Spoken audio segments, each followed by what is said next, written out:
Yes. So in contract of bailment काय होत असतं, delivery of goods from one person to another. कशासाठी, काही पर्पजसाठी, काहीतरी हेतू आहे त्या ठिकाणी, काहीतरी रिझन आहे, आणि ते पर्पज पूर्ण झालं की त्यानंतर that particular goods have to be returned. मग इथे जो पर्सन गुड्सची डिलिव्हरी करत असतो तो असतो बेलर, आणि ज्याच्याकडे ते गुड्स डिलिव्हर केले जातात तो असतो बेली. म्हणजे तुम्ही जर या ठिकाणी एखादं कापड घेऊन गेलात टेलरकडे, okay, this is you, okay, and this is the tailor. Now you go to the tailor. तुम्ही ह्याच्याकडे जाता आणि याला काय देता, एक पीस ऑफ क्लॉथ. ठीक आहे, आणि हा पीस ऑफ क्लॉथ कशा करता दिला आहे, what is the purpose, what is the purpose, to stitch.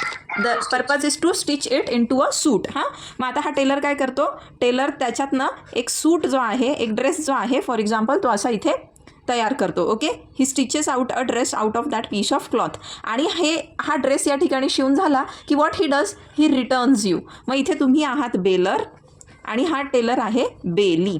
Okay, so we had already seen illustrations of a tailor. We had seen illustration book, की a पर्सनने बीला बुक दिलं कारण बीची एक्झाम आहे. And what is the condition in the sense, what is the purpose, study for the exam. तो पूर्ण झाला की याने बुक रिटर्न करायचं आहे. देन वी हॅड सीन गुड्सच्या संदर्भात सोल्ड आउट गुड्स वगैरे. ठीक, then we had also seen case law, NR Srinivasan Iyer versus New India company limited. आठवतं कसली केस होती ही? Yes ma'am. हां, कसली होती? मॅम ते बेलर आणि sub bailee. Yes, the case was about what, कारची होती. Insurance company. Yes, insurance company, car. So इथे इन्शुरन्स कंपनीला काय म्हटलं गेलं होतं, बेलर. बेलर कसं काय, बेली सॉरी. कार ओनर जो आहे ही इज द बेलर, त्याने इन्शुरन्स कंपनीला दिले, इन्शुरन्स कंपनीने पुढे रिपेअररला दिले, तर हा सब बेली होता. Right. Then we had seen the case of ससावा KD Patil versus state of Maharashtra. इथे काय झालं होतं, रॉबरी. हां, इथे ऑर्नामेंट गायब झाले ते मॅम. ईचे ऑर्नामेंट्स हे चोरीला गेले होते.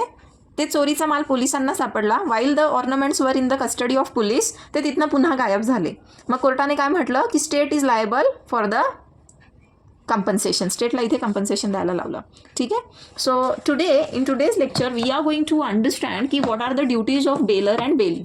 जे बेलर आणि बेली आहेत यांच्या ड्युटीज काय आणि यांचे राईट्स वगैरे काय असतात, मग हे सगळं आपण आजच्या लेक्चरमध्ये बघणार आहोत.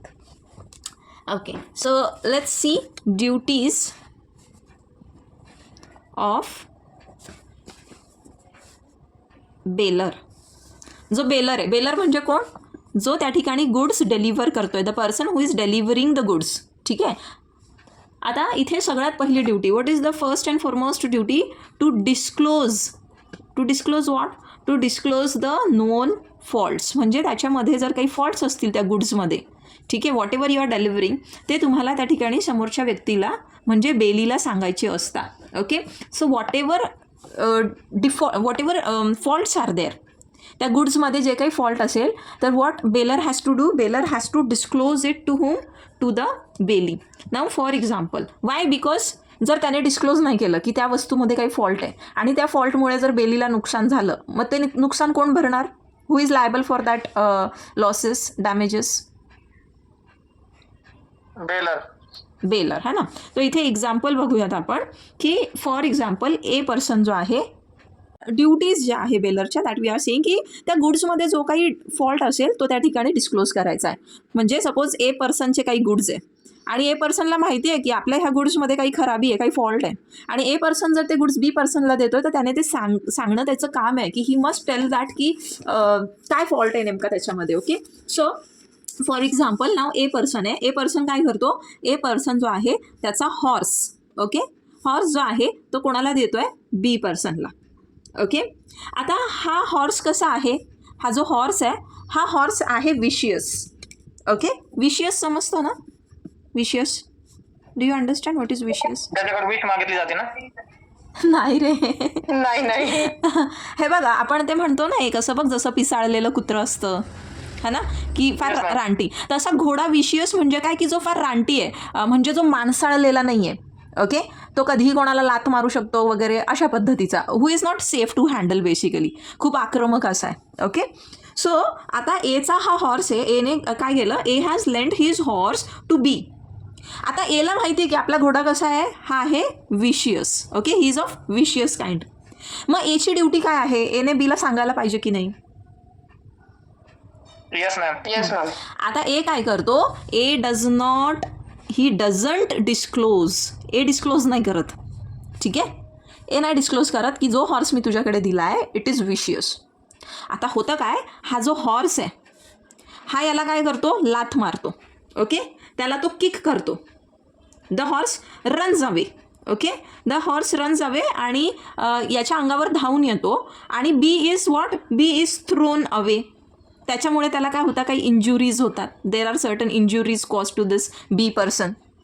मग आता ह्या बी पर्सनला, कारण एची ड्युटी होती, A being the bailor, A कोण आहे, he is the bailor. B कोण आहे, he is the bailee. Now it was the primary duty of A to disclose की the horse is vicious, मतलब there is some fault. He did not disclose, due to which this B has sustained some injuries. त्याच्यामुळे Bला काय झालं आहे, injuries झाला आहे, damage झाला आहे. मग आता जो डॅमेज याला झाला आहे तो डॅमेज जो आहे तो डॅमेज कोण लायबल आहे पे करायला, who is liable for this damages. A is liable. Yes, so this person is liable to pay for the damages which have been incurred to B due to what? Due to A's fault in not disclosing the faults of that particular horse to B. ठीक आहे, एने त्या ठिकाणी fault केलेला आहे की एने त्या ठिकाणी जाणीवपूर्वक त्याला सांगितलं नाही की ह्या घोड्यामध्ये काय प्रॉब्लेम आहे. Okay, is it clear. Yes ma'am. Okay, now for आता दुसरं जेव्हा हायरवर दिलेल्या असतात गोष्टी. ओके, यू अंडरस्टँड ना हायर, व्हॉट इज हायर. आप कोई चीज़ हायर करते हो, मतलब तुम्ही एखादी गोष्ट हायर करतात, एखादी गाडी हायरवर घेतली आहे तुम्ही. ठीक आहे, तर आता इथे फॉर एक्झाम्पल ए पर्सन आहे. ठीक आहे, एने काय केलं आहे, एने बीकडून व्हॉट ही हॅज डन, कॅरिएज जो आहे काय हायर केलं आहे, ही हॅज हायर्ड कॅरिएज. एने काय केलं, बीकडून कॅरिएज जो आहे हायर केला आहे, म्हणजे बीचा कॅरिएज आहे अँड तो एने हायर केला आहे. ठीक आहे, आता sorry A hires a carriage of B है. ओके, सो ए ने हायर किया है कैरियज बी का, लेकिन आता हा जो कैरियज है, ठीक है, कैरियज मतलब समझते हो ना, कैरियज म्हणजे माहिती आहे ना. हां, येस. आता याचा जो कॅरियज आहे तो कॅरियज कसा आहे, इट इज अनसेफ. ठीक आहे, कसा आहे, अनसेफ आहे. पण बीला याची काही एक कल्पना नाही. ही इज नॉट अवेअर, म्हणजे तो कसा आहे, अनअवेअर. त्याला स्वतःला नाही माहीत की त्याचं जे कॅरियज आहे ना ते अनसेफ आहे आणि तो काय करतो आहे, एला त्या ठिकाणी देऊन टाकतो आहे हायरवर. आता त्यामुळे काय होतं की हा ए जो आहे एला या ठिकाणी काय होतं, इंज्युरी होते. ठीक आहे, ही इज इंज्युअर्ड.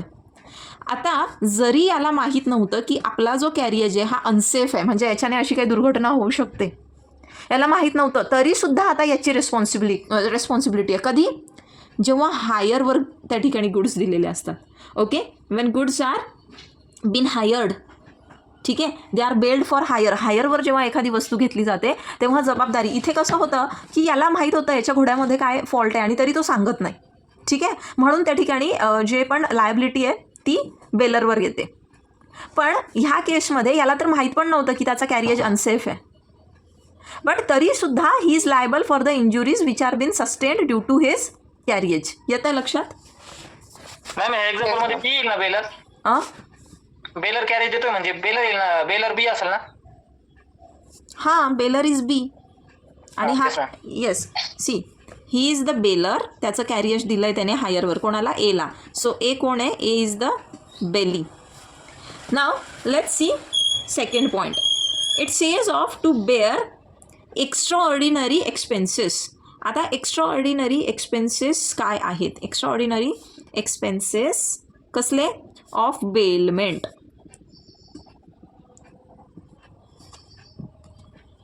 आता हे बघा, बेली जो आहे, जो बेली असतो ना, बेलीला ऑर्डिनरी एक्सपेन्सेस जे काही येतील त्या गुड्ससाठी, ऑर्डिनरी एक्सपेन्सेस ते बेलीलाच करायला लागतात. पण जे एक्स्ट्राऑर्डिनरी एक्सपेन्सेस असतात ते मात्र बेलरला द्यायला लागतात. फॉर एक्झाम्पल आपण हे हॉर्सवालं उदाहरण बघू की एने काय केलं, एने त्याचा हॉर्स जो आहे तो कोणाला दिला, बीला दिला. ठीक. आता बीला हॉर्स दिला फॉर इन्स्टन्स फॉर 2 days. ठीक आहे. आता एने त्याचा हॉर्स कोणाला दिला आहे, बीला दिला आहे. म्हणजे बेलर कोण आहे इथे, A bailor ma'am. He is the bailor. Yes, हा बेलर आहे आणि हा बेली आहे. ओके. आता 2 दिवसासाठी हॉर्स दिला आहे. तो हॉर्स तर उपाशी राहणार नाही, बरोबर. त्याला काहीतरी फीड करावं लागेल. सो ह्या 2 दिवसांमध्ये जे फीडिंग करायला लागणार आहे, फीडिंग चार्जेस, मग ते फीडिंग चार्जेस काय, ऑर्डिनरी एक्सपेन्स आहे. म्हणजे तुम्ही घोडा ठेवणार आणि घोड्याला खाऊ नाही घालणार असं तर होणार नाही ना. If you have agreed to keep that horse with you, you have to bear the ordinary expenses. ते म्हणजे त्याचे खाण्यापिण्याचं जे काय. मग हे फीडिंगचा जो काही खर्च होतोय, ओके, सो फीडिंगचा जो काही खर्च होतोय तो कोणाला बेअर करावा लागणार आहे, ह्या बेलीला. कोण बेअर करणार, दिस बेली. पण आता सपोज ह्या 2 दिवसांमध्ये ह्या घोड्यासोबत मे बी तो खूप गंभीर आजारी झाला किंवा त्याला काही गंभीर पद्धतीची दुखापत झाली, काय ॲक्सिडेंट झाला, मग त्यावेळेला तो खर्च कसा आहे, एक्स्ट्रा ऑर्डिनरी. येतोय लक्षात. म्हणजे ऑर्डिनरी कोर्समध्ये ना आलेला आहे, that is of extra ordinary nature. म्हणजे जस्ट इमॅजिन, इथे ॲक्च्युली बेलमेंटमध्ये नाही आहेत, फक्त तुम्हाला समजण्यासाठी मी सांगते हां, की फॉर इन्स्टन्स तुमच्या घरी आहे ना तुमचा मित्र येतो एक 2-3 दिवस राहायला, समजा उन्हाळ्याच्या सुट्टीमध्ये. ठीक आहे. आता तुमचा मित्र तुमच्या घरी 2-3 दिवसासाठी आला. ह्या मित्राचं खाण्यापिण्याचा खर्च तुम्ही त्याच्याकडे मागणार आहे का, त्याच्या आईवडिलांकडे?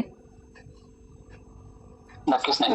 Obviously not. हां. आता तुमचे पाहुणे पण समजा इथे तुमच्या कधी तुमचे मे बी बहिणीचे मुलं येत असतील, तुमच्या नणंदेचे मुलं येत असतील उन्हाळ्याच्या सुट्टीत वगैरे. We don't ask them for their whatever eating and other expenses are there, कारण हे ऑर्डिनरी एक्सपेन्सेस आहे. पण आता समजा तुमचा मित्र तुमच्याकडे येतो, ठीक आहे, आणि अचानक गंभीर आजारी पडतो. हॉस्पिटलमध्ये नेल्यानंतर समजतं की अरे याची ना तातडीने सर्जरी करावी लागणार आहे.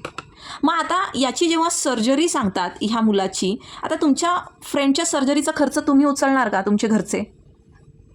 नो, ऑब्व्हियसली नॉट, है ना, because this is something extraordinary. When you have invited him to visit your place or to stay at your place, it was very natural. तुम्हाला माहीत होतं तो आपल्या इथे राहणार, म्हणजे त्याचा 2-4 दिवसाचा आपल्याला खाण्यापिण्याचा खर्च करणं आहे. You were ready for it. But त्या ठिकाणी त्याला जे काही अचानक एखादा आजार उद्भवला किंवा अचानकपणे काहीतरी मोठा ॲक्सिडेंट झाला, तर his family is liable for those expenses. Same way. आता हे बेलमेंटमध्ये येत नाही हां, हे म्हणजे हे मनुष्यांची उदाहरणं दिली आहे. जस्ट तुम्हाला हा पॉईंट करण्याकरता एक्स्ट्रॉर्डिनरी एक्सपेन्सेसचा मी हे सांगितलं आहे. Don't write this in exam. हां, पुन्हा सांगते मी. आता इथे हॉर्स दिला, हॉर्सचा ऑर्डिनरी खर्च आहे खाण्यापिण्याचा, तो करायला लागेल. पण हॉर्सला जर इंजुरी झाली त्या ठिकाणी, if he meets with some accident or something grave happens, तो खर्च मग कोणाला करायला लागणार, बेलरला. एक्स्ट्रा ऑर्डिनरी एक्सपेन्सेस बेलर करणार, ऑर्डिनरी एक्सपेन्सेस बेली करणार. ठीक आहे.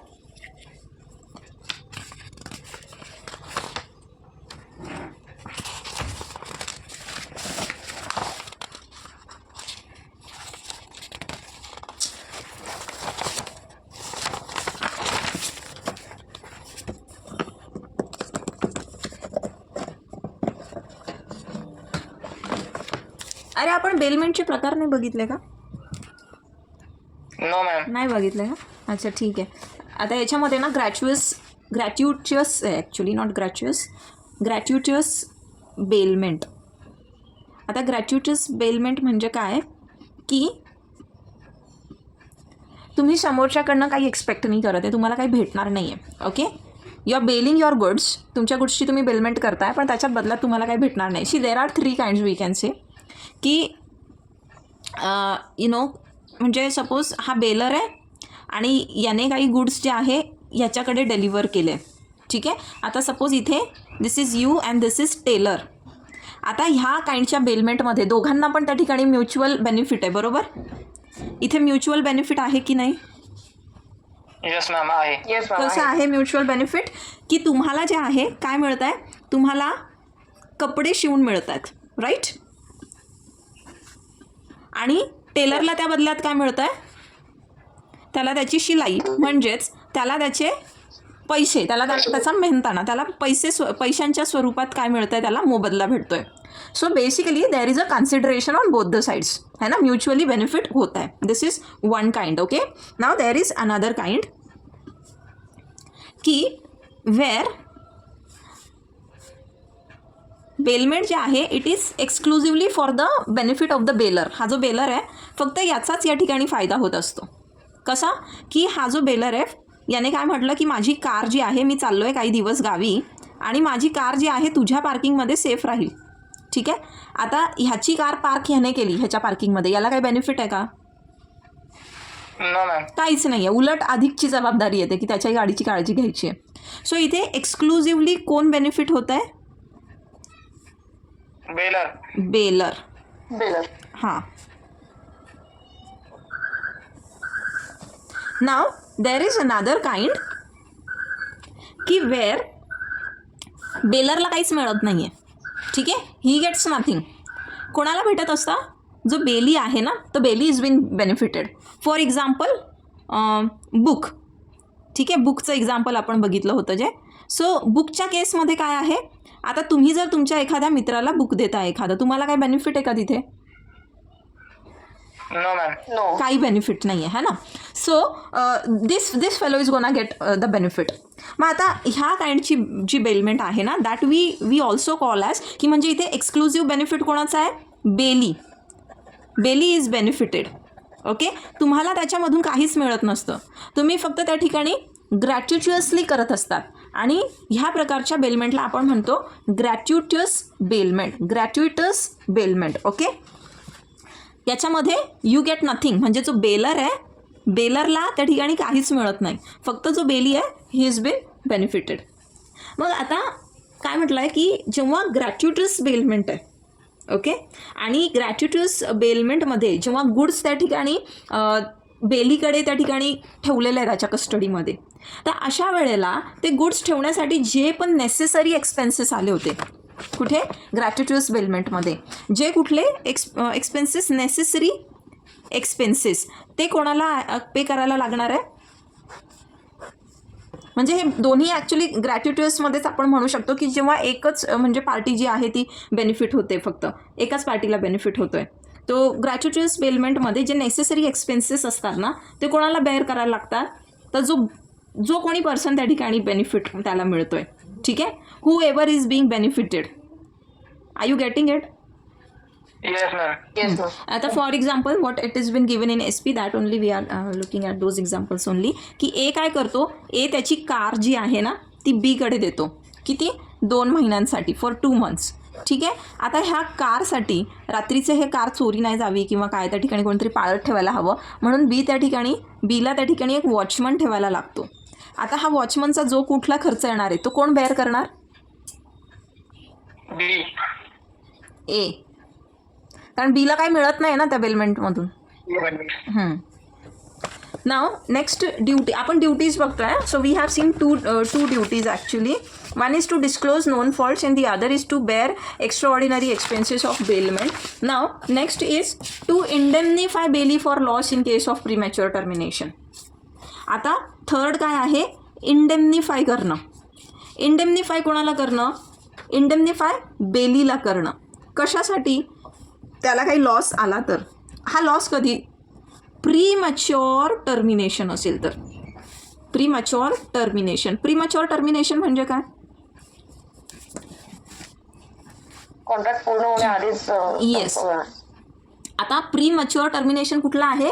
ग्रॅच्युटस बेलमेंटचं आहे. लक्षात घ्या, ग्रॅच्युटस बेलमेंट म्हणजे जिथे फक्त एक पार्टी इज बीन बेनिफिटेड. आता इंडेमनिफाय करणं म्हणजे हे तुम्हाला ऑलरेडी माहिती आहे. You very well understand what is indemnity and what do you mean by indemnify, है ना. What is the meaning of indemnify? To save the losses. To save the losses of another party. Okay. What about others? बोलो जल्दी. Any promises to make good the loss. हां, to make good the loss. Okay. So आता suppose for example आता ग्रॅच्युटस bailment म्हटलं आहे. ठीक आहे. म्हणजे एका पार्टीला फायदा, दुसऱ्या पार्टीला फायदा नाही आहे. Now let's see an example. हा ए पर्सन आहे. ए पर्सनने काय केलं? त्याची एक जुनी सायकल होती. ठीक आहे. त्याची एखादी जुनी सायकल जी आहे ती त्याने कोणाला दिली? बीला दिली. ठीक आहे. त्या सायकलचा तो काही वापर करत नव्हता and it was very old and discarded, म्हणजे अशीच पडलेली असते ना, आपण म्हणतो अशीच भंगारात पडलेली आहे, अशी सायकल तो बीला देतो. ठीक आहे, किती कालावधीसाठी देतो? तो देतो 3 मंथ्ससाठी. मग बीकडे ती सायकल गेल्यानंतर बी काय करतो, त्याच्यामध्ये आवश्यक काही there were some necessary repairs. ठीक आहे, काही रिपेअर्स होते कारण ती फार जुनी सायकल होती, त्याच्यामध्ये तो काही रिपेअरिंगचं काम करतो, ज्याच्याकरता फॉर एक्झाम्पल त्याला खर्च येतो 120 रुपये. कारण की याला काय वाटतं, सायकल माझ्याकडे किती कालावधीसाठी आहे, the cycle is with me for 3 months.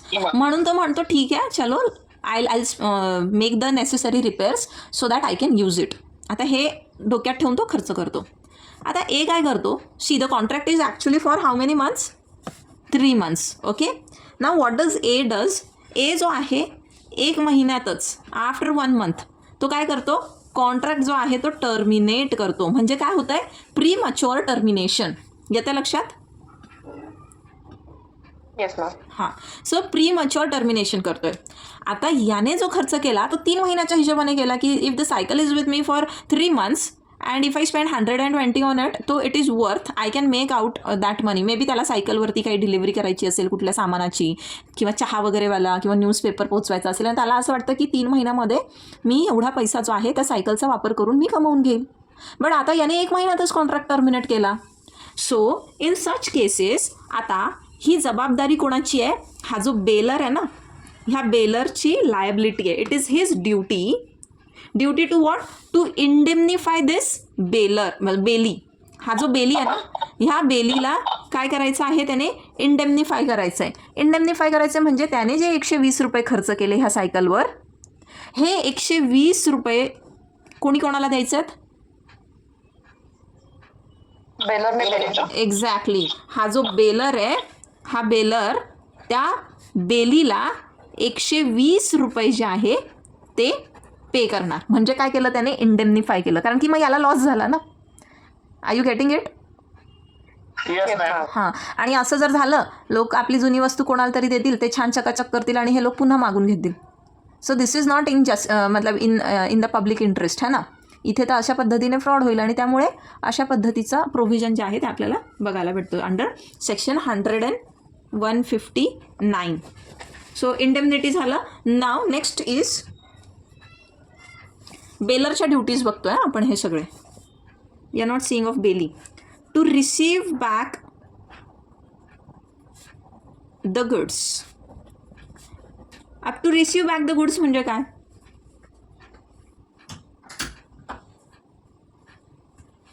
दिलेली वस्तू परत घ्यायची. Exactly.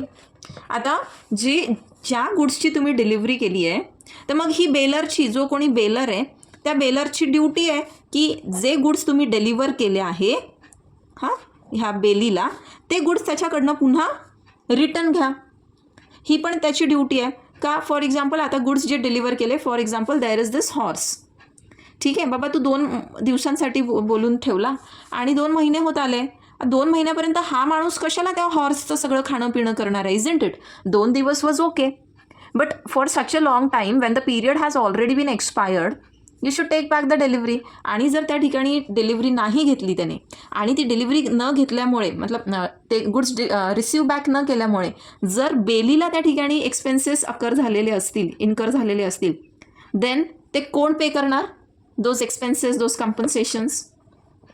बेलरकडनं. Yes. Now last is to indemnify the bailee. आता तुम्ही म्हणाल मॅम ऑलरेडी इंडेमनिटीचा तर आपण बघितला क्लॉज, पण see there is a difference. आता आपण मगाशी जी इंडेमनिटी बघितली ती कशाच्या संदर्भात होती? ग्रॅच्युटस बेलमेंटबद्दल. येस, ग्रॅच्युटस बेलमेंटबद्दल तर होतीच, but what was more important? Loss of premature termination. म्हणजे कॉन्ट्रॅक्ट पूर्ण होण्याच्या आधीच तो त्या ठिकाणी बरखास्त करण्यात आला. ठीक आहे. आता ही इंडेमनिटी कशा संदर्भात आहे लक्षात घ्या. आता जो बेलर आहे हा आहे बेलर. ठीक आहे.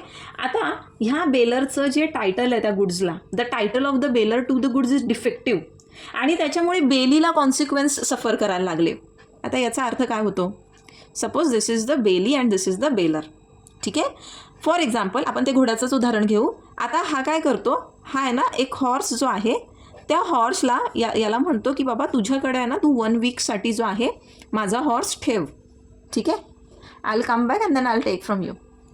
ही says okay, bailee says okay, I will keep it. हा जो आहे तो निघून जातो. आता वाईल द हॉर्स, आता याच्या जे काही म्हणजे इन हिज प्रिमायसेस, जिथे तो राहतो तिथे हा घोडा बांधलेला आहे. आणि तिथे फॉर एक्झाम्पल येतात, सपोज 2 पोलीस येतात, 1-2 आणखीन कोणी गृहस्थ येतात, आणि हा म्हणतो की हा घोडा तर माझा आहे, दिस हॉर्स बिलॉंग्स टू मी, हा चोरीला गेला होता. आणि पोलिसांना म्हणतो की बाबा हाच आहे माझा घोडा, अँड आय कॅन आयडेंटिफाय. घोडा पण मालकाला आयडेंटिफाय कर, यू नो ना, animals they identify their owners. Yes, हां. So it is very visible. पोलिसांना पण कळतं की अरे हां घोडा तर याच आहे. येस. बट आता तो कोणाकडे सापडला? बेलीकडे. ॲक्च्युअलमध्ये बेलीचा काही दोष होता का? No ma'am. मग आता प्रोसिडिंग, कारण की कायदा काय म्हणतो की ज्याच्याकडे तो चोरीचा माल सापडला, कायदा काय गृहीत धरतो की तो चोर आहे, बरोबर. ज्याच्याकडे चोरीची गाडी सापडते त्याला धरतात की नाही? Yes ma'am. Same way. मग आता दिस पर्सन, ह्या पर्सनला काय फेस करावं लागणार आहे? सम प्रोसिडिंग्स. कोणामुळे? याच्यामुळे. मग आता ही बेलरची ड्युटी आहे की इफ ड्यू टू हिम, म्हणजे डिफेक्ट टू द टायटल म्हणजे काय? ओनरशिप संदर्भात त्या ठिकाणी, टायटल म्हणजे काय असतं? मालकी.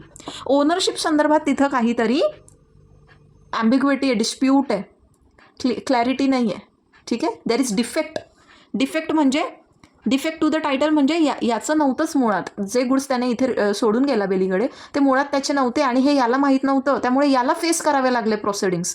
मग हा जो बेलर आहे हा या ठिकाणी लायबल असणार आहे. याला जो काही त्या ठिकाणी एक्सपेन्स येणार आहे किंवा जे पण लॉसेस याला इन्कर करावे लागणार आहे, this bailor will bear it. समजलंय? Yes ma'am. Now duties of bailee. आता आपण बेलरच्या ड्युटीज बघितल्या, right. Now we gonna see duties of bailee. आता तुम्हीच सांगा बरं काय ड्युटीज असल्या पाहिजे. जर तुमच्याकडे कोणी एखादी वस्तू आणून सोडतंय तर तुमची काय जबाबदारी येते त्या केअर ठिकाणी? करणं वस्तूबद्दल. येस, टू टेक केअर, है ना. आता दुसऱ्याचं मूल जरी आपल्या घरी आलं तर आपल्या मुलापेक्षा जास्त नाही तर आपल्या मुलापेक्षा कमी पण नाही त्याची आपल्याला म्हणजे काळजी करावी लागत. तितकीच जितकी आपण आपल्या मुलाची काळजी करणार तितकीच त्याची पण काळजी करायला लागते, right. If our child needs 4 times का meal, obviously we are going to offer 4 times का meal to that other child also. So reasonable care कसली? जे कुठले गुड्स त्याच्याकडे डिलिव्हर केलेले आहे, म्हणजे द गुड्स बेल्ड. सो जितकी तो स्वतःच्या, म्हणजे जर ते गुड्स स्वतःचे त्याचे असते, ओके, स्वतःच्या गुड्सची त्याने जितकी काळजी घेतली असती तितकीच काळजी त्याला त्या बेल्ड गुड्सची घ्यायची असते, okay. So he has to take utmost care, reasonable care. हां, त्याच्या मर्यादेपेक्षा किंवा त्याच्या सीमाकक्षांच्या बाहेर जाऊन आपण नाही एक्सपेक्ट करू शकत की त्याने केअर करावं. म्हणजे फॉर एक्झाम्पल लेट्स कन्सिडर की हा एक पर्सन आहे, हा त्याचा नेबर आहे किंवा कोणी आहे, आणि हा काय करतो की काही त्याचे गोल्ड ऑर्नामेंट्स जे आहे याच्याकडे सोडून जातो. म्हणतो बाबा मी काही दिवस नाही आहे इथे आणि तुझ्या सेफ कस्टडीमध्ये राहू दे, ठीक. मग आता ह्याचं काम काय आहे की ते गोल्ड ऑर्नामेंट जसे स्वतःचे ऑर्नामेंट्स तो तिजोरीत वगैरे कुठे ठेवतो, लॉकरमध्ये ठेवतो, तसेच याने पण ते लॉकरमध्ये ठेवणं, राईट. ही झाली रिझनेबल केअर. आता सपोज ह्या माणसाच्या घरात येतात चोर, ठीक आहे. चोर आल्यानंतर ते चोर डायरेक्ट ह्याच्या डोक्यावर बंदूक ठेवतात आणि सरळ म्हणतात लॉकरची चावी दे. आता मला सांगा, ह्याच्या डोक्यावरती बंदूक कोणीतरी ताणलेली असताना हा त्या गुड्सची काळजी करत बसणार आहे का? नो, ऑब्व्हियसली नॉट, है ना. तो पहिले त्याचा जीव वाचवण्याचा प्रयत्न करेल. मग अशा म्हणजे you can't expect to do something beyond his limits. Reasonable care आपण यालाच म्हणतो की तुमच्या जेवढं तुम्हाला जितकं पॉसिबल आहे तितकं, जितकी तुम्ही स्वतःच्या मालाची काळजी करणार तितकीच काळजी दुसऱ्याच्याही वस्तूची केली पाहिजे. दॅट्स इट, ठीक. आता इथे we have some nice cases, okay. So the very first case is Coldman versus Hill, ठीक आहे. आता ह्या कोल्डमन वर्सेस हिलच्या केसमध्ये काय झालं होतं की सम कॅटल्स बिलॉंगिंग टू हुम, एचे काही कॅटल्स होते. कॅटल्स समजतात ना? जनावर. येस, आपण ज्याला गुरं ढोरं असं म्हणतो ना, सो ते कॅटल्स, ओके. एचे कॅटल्स होते दे were given for feeding grass. ठीक आहे. आता ह्या जनावरांना कोणाकडे दिलेलं होतं? बीकडे. For what? For feeding grass. मग आता इथे काय झालं? बीकडनं, आता बीकडनं काही निग्लिजन्स नाही झाला. ठीक आहे. बीच्या कस्टडीमधून ते जे जनावर आहेत, ते जे कॅटल्स होते, ते काय झाले? दे वर स्टोलन. म्हणजे काय झाले? चोरी झाली. ठीक आहे. कसली? कॅटल्सची. आता मग बीची काय जबाबदारी होती या ठिकाणी? जर तुमच्या इथे चोरी झाली तर सगळ्यात पहिले तुम्ही काय करतात? हां, file a police complaint. To file a police complaint. Yes. So you will go to the police, right. आता बीला काय वाटलं की का आता शोधून पण उपयोग नाही इकडे तिकडे, आणि काय पोलीस कोणाकडे जायचं. So he did not make any effort. त्याने कुठलेही एफर्ट्स केले नाही की ते कॅटल्स जे आहे पुन्हा रिकवर व्हावे याच्याकरता. ठीक आहे. आणि त्याने ओनरला पण नाही इन्फॉर्म केलं, त्याने पोलिसांना तर नाहीच इन्फॉर्म केलं, त्याने त्याचे कॅटल्सचे जे ओनर होते त्यांना पण नाही इन्फॉर्म केलं. मग आता तुम्ही म्हणाल का इथे रिझनेबल केअर घेतली गेली होती? No ma'am. No, reasonable care या ठिकाणी घेतली गेली नाही. सो या केसमध्ये असं कोर्टाने म्हटलं की B was held liable for the loss which was cause to A. तो बी जो आहे तो लायबल होता. ठीक आहे. मग बीने कोणाला त्या ठिकाणी नुकसान भरपाई करायची आहे? जेवढे कॅटल्स गेले ती कोणाला करायची आहे? एला. हां, म्हणजेच आता बी या ठिकाणी कोण होता? Bailee. And A was the bailor. ठीक. Now there was yet another very interesting case. आता केस कशी लक्षात ठेवणार तुम्ही? हे बघा, कोल्डमॅन वर्सेस हिल. आता हिल म्हणजे काय? टेकडी. टेकड्यांवर आपण बघतो ना गुरंढोरं चरायला सोडलेले असतात. हा ना?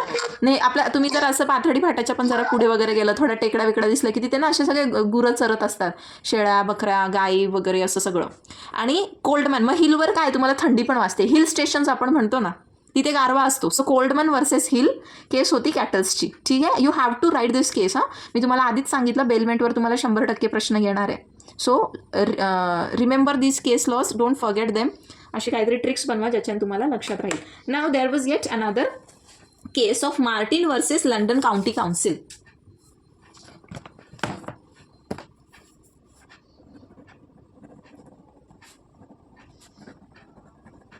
आता ह्या केसमध्ये काय झालं होतं? There was one person who was admitted to the hospital. ठीक आहे. आता हॉस्पिटलमध्ये ॲडमिट केलं की तुम्हाला माहीत असेल की you have to remove all your jewellery and all. है ना?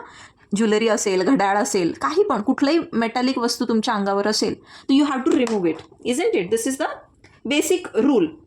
सो एम पर्सन जो आहे, M person, this Martin. Okay. म्हणजे ह्या मार्टिनने काय केलं? मार्टिनने तिची जी ज्वेलरी आहे ती कोणाला हँडओव्हर केली? जे हॉस्पिटल होतं. ठीक आहे. हॉस्पिटलचे जे ऑफिशियल्स आपण म्हणू शकतो जे होते त्या ठिकाणी, त्या हॉस्पिटलच्या ऑफिशियल्सकडे तिने सेफ कस्टडीसाठी दिली. आणि मग तिचं जे काही त्या ठिकाणी what ever her treatment was completed. मग या ठिकाणी तिची ज्वेलरी जी हॉस्पिटल ऑफिशियल्सकडे दिलेली आहे ती ज्वेलरी वापस मिळायला हवी. बरोबर? आता इथे तिची जी ज्वेलरी होती that jewelry was stolen. Okay. So इथे हॉस्पिटल जे आहे त्या हॉस्पिटलला कोर्टाने सांगितलं की you are liable for the losses which have been incurred to this Martin. का? इथे Martin was what? She was a bailor. And hospital जे आहे, हॉस्पिटल कोण होतं? बेली. मग आता हिने जर हिची ज्वेलरी दिली आहे तर यांची काय होती त्या ठिकाणी जबाबदारी होती? कसली? रिझनेबल. येस, रिझनेबल केअरची या ठिकाणी जबाबदारी होती, which they failed to take. Okay. Which they failed to take care of. आणि त्यामुळे hospital was held liable. Now see yet another very important case. आणि याच्यामुळे आपण बघतो आजकाल अशा पाट्या आपल्याला हॉटेलमध्ये किंवा इतर ठिकाणी असतात. तुम्ही पाहिल्या का अशा पाट्या की आपल्या सामानाची काळजी आपणच घ्यायची वगैरे असं, है ना? बस स्टँडवर अनाउन्समेंट पण होत असतात, स्टेशनवर पण. So there was this case of okay. So there was this case of Ultzen versus Nicols. त्याच्यात टी जरी असला तरी तो टी सायलेंट आहे बरं का. So the case is Ultzen versus Nicols. आता ह्या केसमध्ये काय झालं की दिस पर्सन, ए नावाचा व्यक्ती जो आहे, he went to a restaurant. Okay. हा रेस्टॉरंटमध्ये गेला. रेस्टॉरंटमध्ये कशा करता गेला? Obviously for having some food. He went for having some food over there. त्याचा जो कोट होता, आता ह्या पर्सनचा कोट होता, हा कोट काय त्या ठिकाणी एक वेटर होता, त्या वेटरने घेतला. कशा करता? To hang it. Okay, to hang it. And the waiter hung it somewhere, म्हणजे त्याने कुठेतरी तो त्या ठिकाणी हँग करून दिला वेटरने. ज्यावेळेस याचं जेवण झालं, ओके, आणि तो तिथून निघायला लागला, तेव्हा तिथे समजलं की त्याचा जो कोट आहे, तो कोट काय होता त्या ठिकाणून गायब झालेला होता, म्हणजे इट वॉज स्टोलन. मग या ठिकाणी कोणाला लायबल धरण्यात आलं?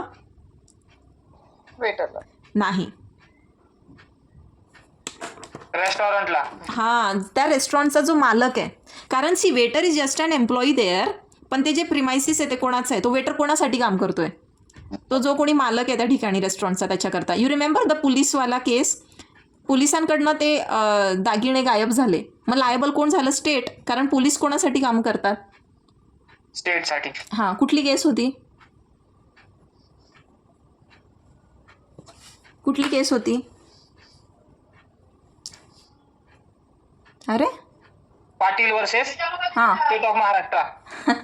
ससव्वा KD Patil versus state of Maharashtra. Yes, ठीक आहे, चालेल. आता आपण इथे एंड करूयात आज. आता बेलीच्या 1-2-3 ड्युटीज ज्या आणखीन बाकी आहेत काही, that we will see tomorrow, आणि आपण उद्या राईट्स पण बघूयात. ठीक आहे, yes ma'am. Because it is 7:30 now, 7:25 झाले. येस, चलो, I end up the meet. आणि अजय सर,